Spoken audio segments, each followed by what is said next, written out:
حبايبي، صحن معمول المكسرات المشكلة. إن شاء الله تنال إعجابكم يا رب. جربوه، لذيذ ما حتندموا.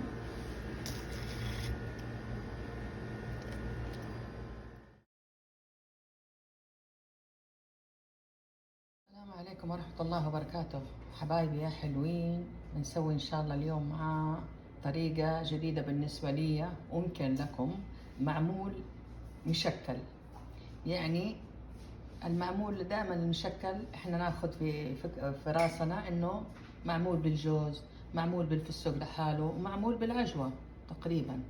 الان بسوي لكم معمول اللي هو شامل، جوز، كاجو، شفتي زبيب معاكم.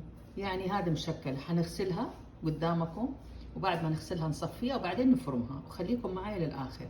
هذه طريقة جديدة من مطبخ سلورينا، تابعونا للاخر حبايبي. طبعا هذه كل المكسرات ما فيها ملح، اوكي. نحط فوقه كمان فستق حلبي، شايفين. ودحين نغسلها مظبوط ونصفيها يا حبايبي يا حلوين.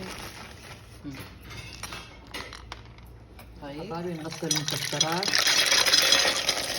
مهما كانت المكسرات في اكياس لازم نغسلها، لان يطلع منها أتربة وشوائب من الغبار،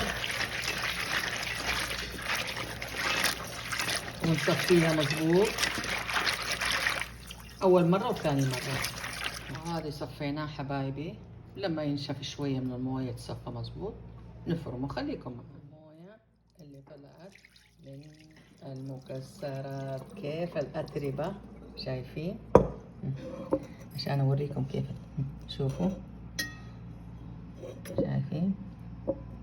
في ناس على طول يجيبوا المكسرات وياكلوها كذا بدون ما يغسلوها، شوفوها، شايفين حبايبي. نحط الكمية كلها في محضرة الطعام، ماشي. شوفوا كيف صار، فرمناه حبايبي. ملعقتين طعام شراب عسل الجلوكوز، شايفين، ملعقتين طعام، اوكي. هذه ملعقة كبيرة طبعا حق تاكلين، اوكي. ملعقة ماء زهر، اوكي، وملعقة ماء ورد، بس كفاية. سكر خشن ناعم طبعا، يعني مو مطحون، سكر مطحون، عرفتوا. ملعقة صغيرة بس. بعد ملعقة طعام قرفة تقريبا، شايفين، تقريبا ملعقة طعام. تقريبها جيدا، ونحطها في الثلاجة مدة ساعة، نص ساعة، على حسب البرودة، على أساس تكون جامدة لما نيجي نحشيها، أوكي. يعطيكم العافية حبايبي.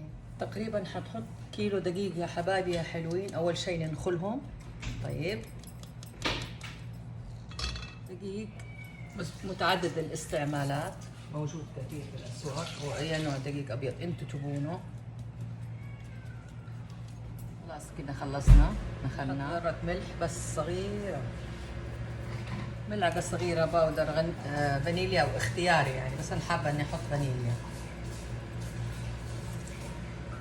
أحط ملعقة طعام محلب، وهذا اختياري، ممكن الناس يحطوا نص ملعقة طعام محلب. شوفوا حبايبي، تقريبا نحط 5 طعام سكر، ملاعق طعام سكر. نحط موية فوقه.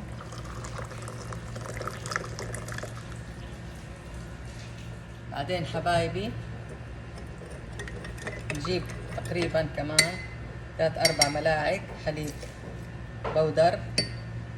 في ناس يحبوا الحليب السائل، هذه 2 3 دي 4 ودي 5 تقريبا. نحطها كلها خلاص، يعطينا 4 ملاعق، وندوب فيها.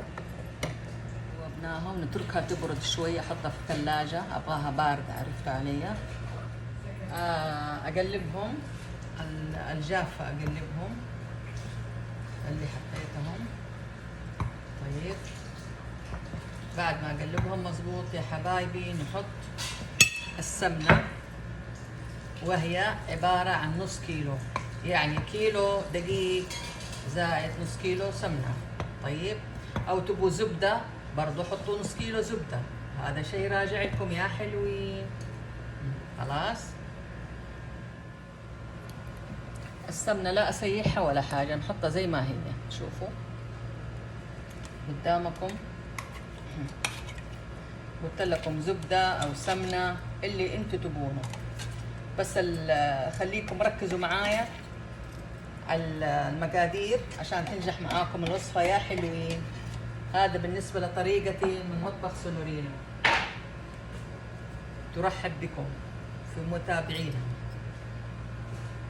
ونبدأ بالخليط. شايفين؟ أقرب لكم هون، شايفين كده؟ بسم الله الرحمن الرحيم. نبدأ بالعجينة، إن شاء الله تنال إعجابكم يا حلوين يا طعمين.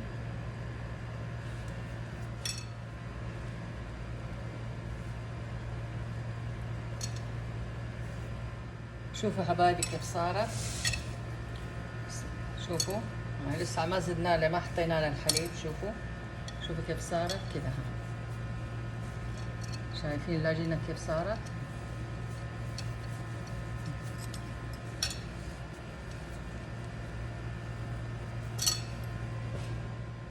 نضع ملعقة طعام تقريبا زبدة، وهذا اختياري حبايبي عشان نعطي طعم هذه العجينة. زبدة تطلع طعمة، مو بس سمنة لحالها.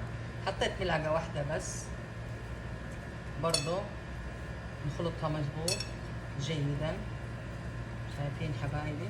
ملعقة واحدة بس، حابين تحطوا ملعقة ثانية كيفكم، بس ملعقة واحدة كفاية، اكتفي انا بها بالنسبة لي. نجيب الحليب طبعا بس بعد ما برد، ونسوي كده بس، مش عايزين طريقة عجين كده بالأصابع.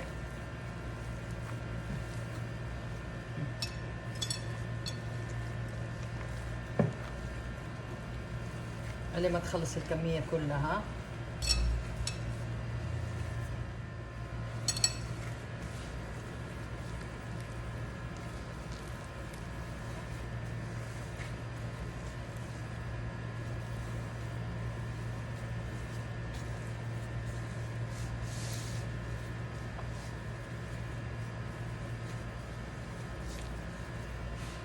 ونتركها حبايبي في الثلاجة لمدة ساعة، نص ساعة، لما تجمد شوية العجينة.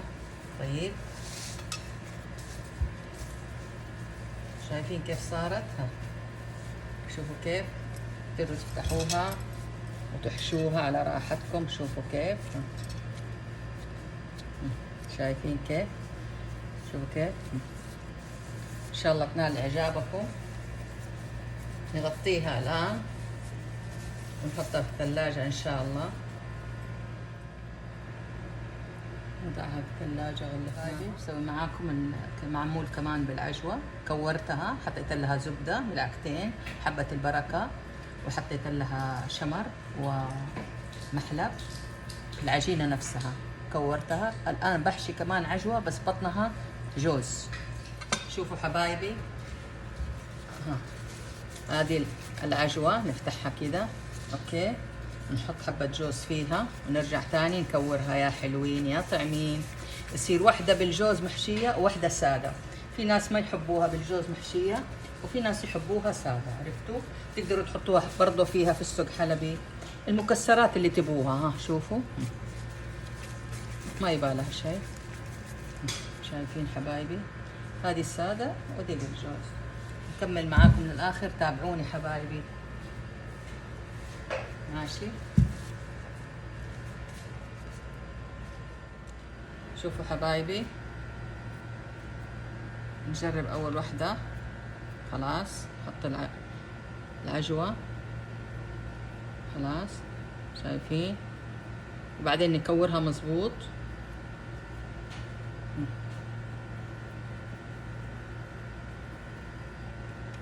بعدين نحطها في القالب.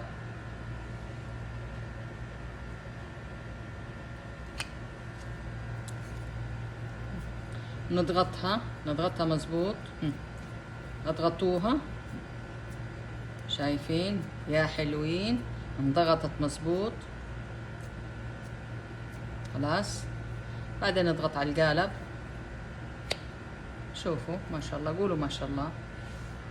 شايفين؟ قولوا ما شاء الله، قولوا ما شاء الله.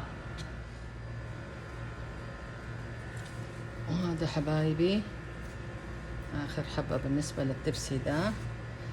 نخلي درجة الحرارة 180 درجة من فوق ومن تحت، وخليه حار جدا لمدة تقريبا 6-7 دقايق، غير كده لا.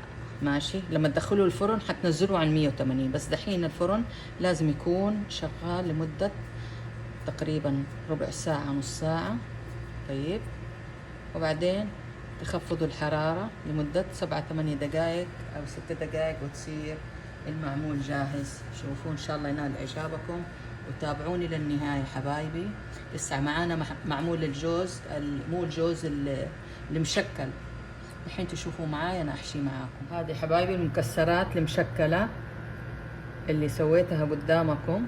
أوكي، إن شاء الله تنال إعجابكم. فكرة حلوة، مو نوع واحد من المكسرات. شايفين حبايبي؟ وتقفلوها وتحطوها في القالب. مو شرط انكم على طول تكوير وزي كذا، ممكن تكوروها. هذه دحين شوفوا كيف نحطها هنا في القالب. انا اشكل القوالب، شايفين؟ علشان ما الخبط بين المعمول بالعجوة ومعمول المكسرات. شايفين؟ تضغطوا عليها مظبوط في الأصابع، راحة الأصابع، بعدين تضغطوها كده. شايفين؟ شوفوا كيف رهيبة. قولوا ما شاء الله.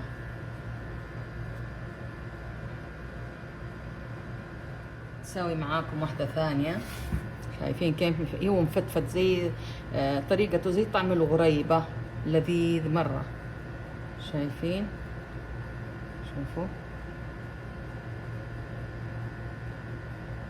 شبعوه بالحشوة ما شاء الله، وحبة حبة تقفلوه. خلاص شوفوا قفل معايا. بعدين نجيب القالب، شوفوا، ونفرده في القالب وراحت أصابعكم. اضغطوا عليه مظبوط عشان ما يعلق. شايفين؟ هذه واحدة تانية، ضغطة ضغطة. بسم الله. شفتوا؟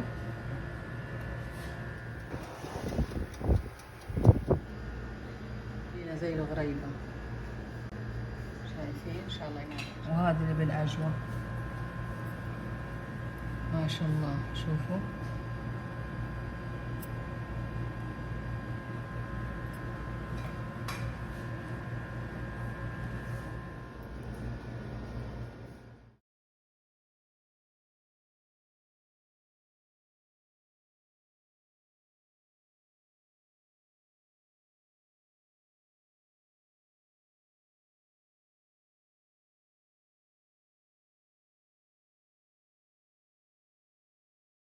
شوفوا حبايبي، هذا المعمول اللي قلت لكم عليه المكسرات. مكسرات، شوفوا سويت كذا شكل. شايفين؟ شوفوا، جربوه، لذيذ مرة لذيذ، معمول مكسرات. طيب جربوه ما حتندموا.